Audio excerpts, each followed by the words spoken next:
Well, let's begin. My name is Miguel, and I'm the Director of Choral Activities here at the University of Arizona, which you see a part of in the background.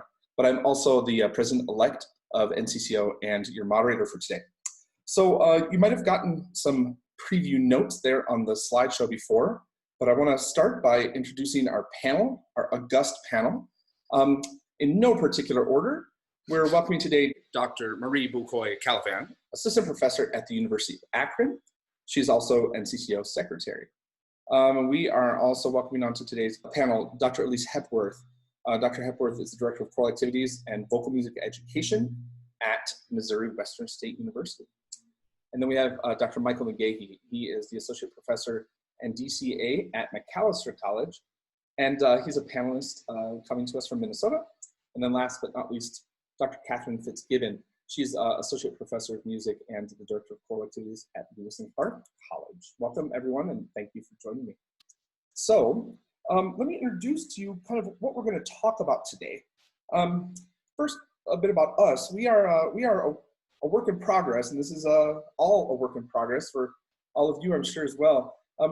We thought about the term best practices, and maybe these are just our best practices at the moment. These are some practices. We're so new into this new world of all virtual higher ed. And so we're doing our best. But I would say that the people who you see here in front of you today are folks that have long been interested in the topics we're going to discuss and have already deeply engaged in the topic at hand of creating community within an all virtual educational system. So the people you're going to hear from today, I hope can really stimulate some wonderful ideas. Then again, there's you. Many of you have already probably been doing great work in the area of creating a social kind of framework within your choirs. By all means, please add to the chat discussion, and we'll use that as a way to engage and archive your thoughts so that people who follow us can learn from you as well. So we're hoping to leave you today with a sensitivity to the issues, and those issues are that in the world that we came from, a lot of the social aspects of choral participation happened automatically, maybe subconsciously. The little chat between rehearsals and classes, that nervous moment before going on stage, that was just a taken for granted element. Well, now in this new world, we've been working to bring our course objectives online, but many of us haven't really been able to put any attention to the thought of how do we bring all the rest of the choral experience online. And as many universities are finding out, the mental health of our students is on the line. So we want to talk about this and see if choirs can, once again, be some of the leading places to help create a social framework for our students. So that's the goal of identifying. Then we're going to give you some kind of ways to think about it for yourself and some tools to address it, and maybe a couple examples that can be good for you, helpful for you. So I'm going to turn it now over to Dr. McGahey, who's going to talk about some of the things choirs are doing. Mike. Well, good afternoon, everybody. It's great to be here as part of this community. Just speaking about community writ large, one of the things that we talked about in advance of this panel is that we want to put out there first that this is not a one-size-fits-all kind of operation, right? We all have very different groups that serve very different functions in our respective institutions. Basically everything from a massive university with a music school with 20-some choirs, all the way down to a very small college that maybe has one chorus. And so some of those groups are elective, some of them are mandated, and every single group has like its own specific vibe, and that's okay, right? We don't want to get too prescriptive or make value judgments because you all know your ensemble's best. And also, we thought it important to point out that within each of our choirs, our students all opt in to this community we make at very different levels. Some will do just the minimum commitment. They show up, they get whatever they need, and then they go home. And then at the other extreme, we have those like obsessive cult leader students that we all are so intimately familiar with. And so as conductors, we give those students space to figure out their own level of attachment. And personally, I think that it's actually really important that we keep doing so now, especially in this environment that we've got. In lieu of describing choral community, I thought it would just be helpful maybe just to narrate briefly from my own experience here at Macalester, which is a liberal arts college, and my students are almost entirely non-majors. And I thought that the title of our webinar community is not a course objective was a little facetious, because actually for me, and I'm sure for many of you, community building is actually an explicitly stated learning goal in my syllabi. I personally come from a paradigm that has 3 pillars to it. We call it gathering, studying, and serving, where we come together with intentional activities like retreats and meals and other stuff that then an investment that help us find trust and energy to then work really hard in rehearsal under the hood to eventually produce a gift, right? And our students at McAllister understand that we're working very hard to make that gift as an act of service, first and foremost for ourselves and for each other, but then ultimately for our friends and families and neighbors. Because if you get into that crack in someone's heart, someone that's vulnerable in your audience, and you give them some kind of catharsis, like in that instant, you save their life, right? And so then choral music as writ large in our community can become a virtue by which, and then for the sake of which, we ultimately exist for others. And it all comes back to this idea of gathering, I think, of learning how to be in right relationship with the people in the room, both, sonically, but also emotionally and personally. And we all of us watching today have a deep sense of this, right? Because that's why we became conductors. We make spaces for our students to thrive, to be vulnerable, to fall in love, get married. Spaces for us to forge teaching relationships and artistic fulfillment, and spaces for our wider community to attend concerts and find catharsis. And just speaking for myself, those are things I'm deeply afraid of losing now. Thank you, Michael. Great. I'm going to turn it over now down the bottom of my screen to Dr. Elise Hepworth. And Elise, why don't you tell us a little bit more about sort of the intentional building that might be ahead for us? Well, I think that since we've been thrown into this new situation with little time to prepare or consider, I think we've got to just first take a breath, take a step back, evaluate.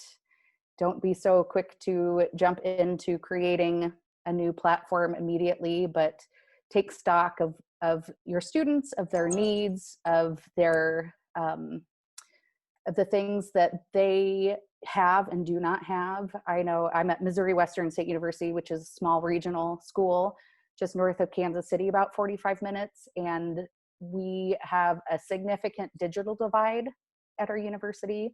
I have a lot of students who perhaps do not own a laptop or a computer, rural and urban students who might not have reliable internet access. So I think about the things that are lost by not having a face-to-face meeting with my students every 3 times a week. But I have to also think what kind of gains or what kind of opportunities are presented also with this challenge. So I have to think about ways of providing experience for the continuance of the community building that I have done with my ensembles in an asynchronous, in a way that they can do it on their own time, in the own kind of available technologies that they have, and then something that is perhaps synchronous. So those are 2 things that I encourage you to think about as you're kind of creating this new virtual community. It is about connection. It's about togetherness. It's about not losing that connection. I think that's something that we will want to carefully curate as we're going through this in very interesting and very challenging times. Great, thank you, Elise. Next, we're gonna hear a little bit from Kathy. We all talk about all these issues and we all feel passionate, but Kathy really, Dr. Fitzgibbon, launched onto the topic of how this is beginning to affect our mental health, and then as individuals, as choirs, as singers, and then what the role of the professor might end up becoming in this situation, and how we grapple with that. Kathy. Right. And I'm not sure I have any good answers about this, but to comment on sort of what I'm perceiving, I think a lot of us think about our role as a music teacher as kind of, music facilitator, but also the person who's responsible for these personal check-ins with students, with the kind of group therapy that occurs in a group rehearsal context, and the relationships that are formed. And of course, not a trained therapist, this is not actually part of my my training, but there are a lot of ways in which my students always look to me to provide a kind of a context, a framework for them to make meaning of what is happening in the world. They want to come in, they want to talk about the world's issues, they want to come in and be able to kind of process what's going on and to think deeply. And we all love choral music and the marriage of text and music and the way that it allows us this opportunity to think about complex social issues and personal issues through music and through choral music. And so there's something that's lost for the students right now, not having that opportunity. There's something that's lost for me, for all of us, in not having that opportunity to make music with the people we love and to be able to do that. And so there's a kind of a vulnerability right now that is happening. And I'd say that's true for me as well. And I want to just own that collectively in this context. I think, here we are put forth as potential expert witnesses here. And I am someone who believes deeply in community and in all of the extra musical work that we do with our students. But for example, right now, as I'm talking to you, my 5-year-old and 3-year-old are walking into the room like at this poor timing. And I mean, all of us in this brave new world are juggling this this kind of balance of our families and our teaching and helping everybody make meaning in a time when we have our own uncertainties and our own anxieties. So one of the things we're going to talk about in the strategies that we provide are specific strategies around giving space for those vulnerabilities, acknowledging our own vulnerabilities, and also being able to send the students to the resources that they may need. Miguel, is this a good time for me to give a shout out to some of the resources we will be providing? We have a resource page coming your way, but there are some great articles that we found, one of which I love, this Harvard Business Review article about grief and types of grief that people are experiencing right now, that there's the loss of normalcy, there's also there's that anticipatory grief of not knowing what the end shape of this pandemic will be and how that loss will affect us personally and as a global entity. And so part of the way we can, I think, serve our students is to provide a space for that kind of discussion and vulnerability that will hopefully be of service to them. Great, thank you so much, Kathy. We're gonna kind of go through this now and picking out some general buckets of concepts that I think a lot of people are maybe experiencing. And as you begin to, listen to us talk and contribute, you're going to probably start to see all the many ways in which our framework has completely shifted. And by all means, share through the chat. So let's look at one topic. This one actually, I want to put forward as an optimist. Not everything is about loss. In this shift to the new world of virtual learning, total virtual learning, not just some, there's now a new way to contribute. Maybe for some of us it's frustrating, those of us who are verbal and are quick and social animals, but for those for whom English is more challenging or for whom quick verbal processing is not so easy, maybe chat windows and all of this are actually a really helpful way of contributing and a really more empowering way of being a member in the community. That's just one example. So let's see here. Kathy, can you talk about some ways in which this new framework might actually open some new doors of opportunity for our choir communities? Sure, and a number of us have been talking about the ways that this lets us be unbound from geographical constraints. Some of the things that we were going to do on our choir tour in May, which is no longer happening, we can, bring the mountain to Muhammad via Zoom, and so that's pretty exciting. So there are a couple of things we've been thinking about. So one is just breaking down those boundaries and letting us have the chance to work with some really amazing colleagues from around the country who might be composers and conductors and singers and everybody.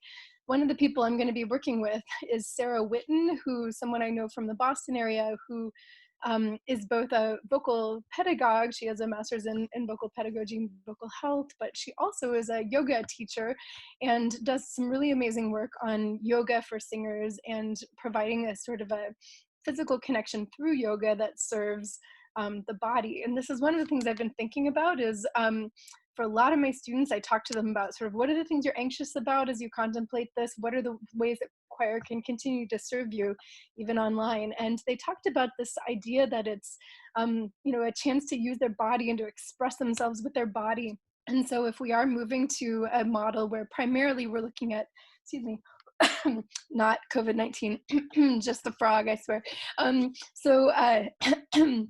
If we move to a model where we are only doing, very cerebral, let's analyze these recordings and that kind of thing, then that's a part of that would be hypothetically a kind of an opportunity for loss.